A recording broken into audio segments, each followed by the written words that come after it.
Hello everyone, তোমরা সবাই কেমন আছো? আশা করছি অনেক ভালো আছো। আর আমার মুখের হাসি দেখে তো নিশ্চয়ই বুঝতেই পারছো আমি আজকে ভালো আছি।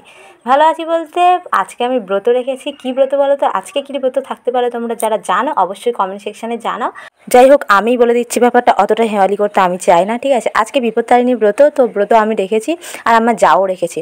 তো যাও ওদিকে পুজোর কাজ করছে আর আমি এদিকে রান্নাঘরটা সামলে নিচ্ছি। যেহেতু আমরা ব্রত রেখেছি কিন্তু বাড়ির লোক আর লোক তো সবাই না খেয়ে থাকবে না, তাই সবার জন্য রান্না করছি। আজকে রান্নাতে আছে ডাল, আলু ভাতে আর উচ্ছে ভাতে, মানে আজকে নিরামিষই করছি। যেহেতু ঠাকুরের ব্রত রেখেছি বাড়িতে, তার জন্য কিন্তু কোনো আমিষ টামিষ রাখছি না, একদমই সিম্পলভাবে রান্না করছি। এটুকুই খেয়ে থাকুক, তারপর সন্ধ্যাবেলার চিন্তা আবার সন্ধ্যাবেলা হবে। যেহেতু সকালবেলা তেমন একটা খাবার কিছু নেই, তো দুপুরবেলার জন্য রান্নাটা করে রাখছি। যেহেতু আমরা যাবো ব্রত করতে, তো পাশেই মন্দিরে, কিন্তু বাড়িতে তো আর আসতে পারবো না। প্রায় এখন যদি 10টা থেকে যাই তাহলে কিন্তু সেই বিকেলে 4টের দিকে বাড়ি ফিরতে, তো তার জন্য মধ্যেখানে আর বাড়ি আসা হবে না। আর বাড়ির রান্নাবান্না কে সারবে? শাশুড়ি আছে, কিন্তু শাশুড়ি মা একটু সমস্যা আছে, শরীরটা একটু অসুস্থ, তার জন্য সব কিছু সেরে যাচ্ছি। আর দেখো সকাল সকাল স্নানও করে নিয়েছি, কারণ বেশি দেরি হলে আবার ঠাকুরমশাই যদি মন্দিরে চলে আসে তো যেতে আমার দেরি হয়ে যাবে। আর এমনিতে আমি খুব লেটে যাই, ঠিক আছে?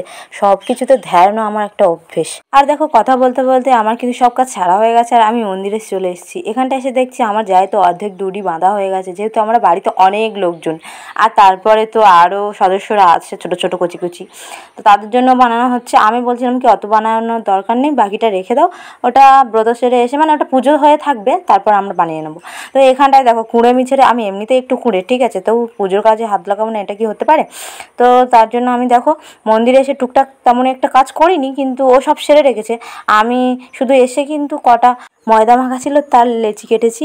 দেখো আসার কথা ছিল 10টায়, সেখানটা এসেছি 11টা, মানে ঘরে ধারে ট্রেন ফেল করার রেকর্ডটা বোধহয় আমি আর ভাঙতে পারলাম না।